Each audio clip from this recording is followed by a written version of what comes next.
বলেন ওয়াকিমুস সালাহ ওয়া আতুজ যাকাহ ওয়া রাকাউ মা'আর রাকিন।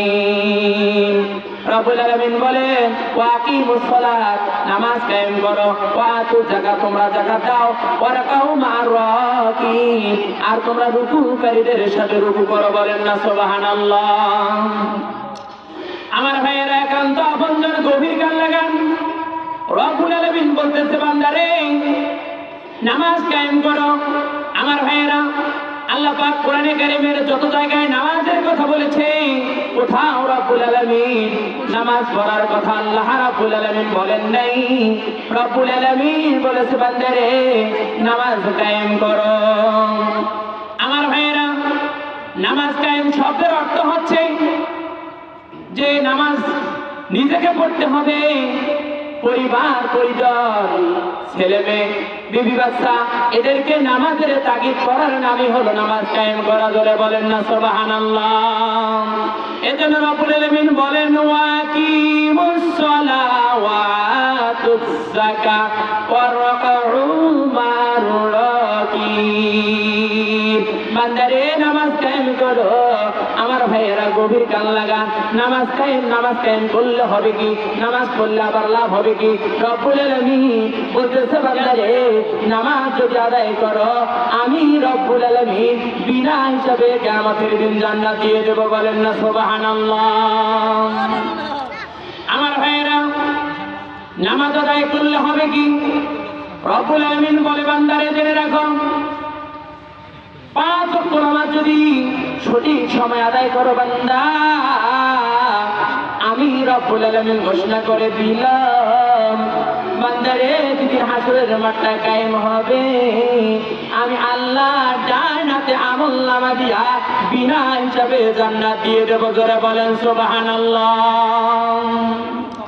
আমার ভাইয়েরা সঠিক সময়ে যত সময় নামাজ আদায় করলে রব্বুল আলামিন 5টি পুরস্কার বান্দাকে দিবে। 1 নম্বর পুরস্কার হচ্ছে আল্লাহ রাব্বুল আলামিন নামাজ আদায়কারী সালাত আদায়কারী বান্দা বান্দিকে এই পৃথিবীর জমিনে রিজকের অভাব দিবেন না। জোরে বলেন সুবহানাল্লাহ। 2 নম্বর আছে রব্বুল আলামিন বলে বান্দা জেনে রাখো সঠিক সময়ে যদি নামাজ আদায় করো আমি রব্বুল আলামিন ডান হাতে আমলনামা দেব। 3 নম্বর বান্দারে সঠিক সময়ে যদি নামাজ আদায় করো আমি রব্বুল আলামিন ফুলসিরাতের ব্রিজকে বিদ্যুৎ গতিতে পৌঁছায় দেব। জোরে বলেন সুবহানাল্লাহ। বান্দারে যদি নামাজ আদায় করো আমি রব্বুল আলামিন ঘোষণা করে দিলাম কবরের আযাব থেকে মুক্ত হয়ে যাবা। জোরে জোরে বলেন না সুবহানাল্লাহ। আমার ভাইয়েরা নামাজ আদায় করলে আল্লাহ পাক বলেছে বান্দারে বিনা হিসাবে জান্নাত দেব। আমার ভাইয়েরা জান্নাতটা কেমন হবে রে বন্ধু? রব্বুল আলামিন সে কথাও জানিয়ে দিল বান্দারে জেনে রাখো আমি আল্লাহ পাক তোমাকে জান্নাত দেব বিনা হিসাবে। আমার ভাইয়েরা গভীর কান লাগান। নামাজি ব্যক্তিকে আমার আল্লাহ জান্নাতুল ফেরদাউস দিয়ে দিবে। জোরে বলেন সুবহানাল্লাহ। আমার ভাইয়েরা জান্নাতুল ফেরদাউস বোঝাতে গেলে মাথায় ধরবে না। একটি জান্নাতের উদাহরণ দিচ্ছি, সেই জান্নাতটা হচ্ছে জান্নাতুল মাওয়া।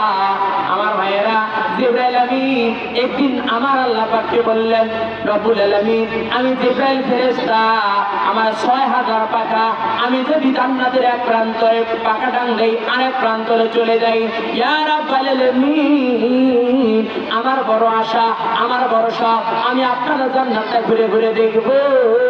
ইয়া রাব্বাল আলামিন আমি জান্নাতুল ফেরদাউসকে দেখতে চাই না, আমি জান্নাতুল মাওয়াকে ফিরে ফিরে ঘুরে ঘুরে দেখতে চাই।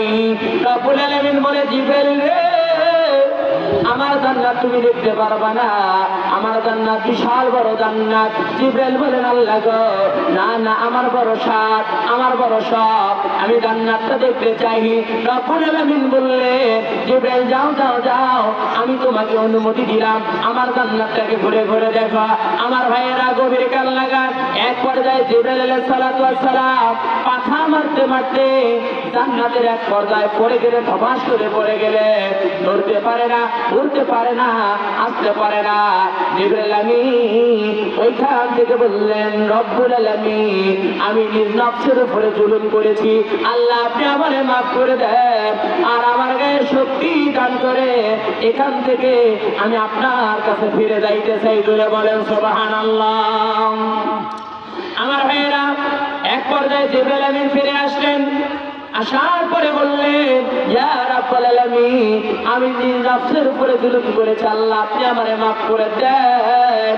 কিন্তু রাব্বুল আলামিন আমি জিবরাইল আলাইহিস সালাতু ওয়াস সালাম আমি জান্নাতের ভিতরে কত কত হাজার বছর পাকা মেরেছি, আর আমি জান্নাতের ভিতরে আমি কতটুকু স্তর পর্যন্ত গিয়েছি, আল্লাহ গো এই জিনিসটা আমি আপনার কাছে জানতে চাই। রাব্বুল আলামিন বলে, জিবরাইল তুমি একদিন নয়, 2 দিন নয়,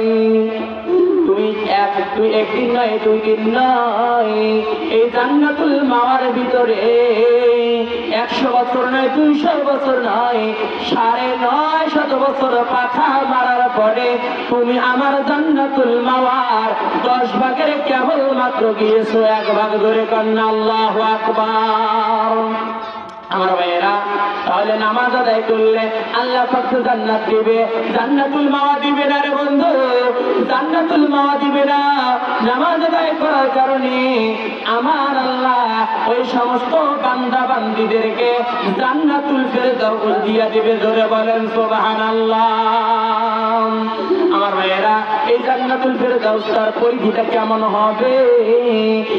রব্বুল আলামিন বলেন, বান্দা রে আমি তোমাকে যে জান্নাতটা দেব জান্নাতুল ফেরদাউস। আমার ভাইয়েরা, অনেক বলে থাকে জান্নাত হলো 8টা, জাহান্নাম 7টা। আমার ভাইয়েরা, না না না, তিরমিজি শরীফের হাদিস, জান্নাত হলো একটা, জান্নাতের দরজা হলো 8টা। আমার ভাইয়েরা, জাহান্নামের দরজা হলো 7টা। আমার ভাইয়েরা, রব্বুল আলামিন বলেন, বান্দারে যদি নামাজ আদায় করো আমি তোমাকে জান্নাতুল ফেরদাউস দিয়া দেব। আমার ভাইয়েরা, গভীর কান লাগান। এই জন্য বন্ধুরে সঠিক সময় নামাজ আদায় করতে হবে। একজন সাহাবী এসে আল্লাহর নবীকে জিজ্ঞাসা করলেন, ইয়া রাসূলুল্লাহ, ইয়া হাবিবাল্লাহ, এই পৃথিবীর জমিনে সবচেয়ে ভালো কাজ কোনটি? আল্লাহর নবী বললেন, ও আমার সাহাবী রে, এই পৃথিবীর জমিনে সবচেয়ে ভালো কাজ হলো 2টি। একটি হলো এই পৃথিবীর জমিনে সবচেয়ে ভালো কাজ হচ্ছে যথাসময় নামাজ আদায় করা। ধরে বলেন সুবহানাল্লাহ। 2 নম্বর আছে বিরুল ওয়ালিদাইন, পিতা মাতার খেদমত করা। ধরে বলেন সুবহানাল্লাহ।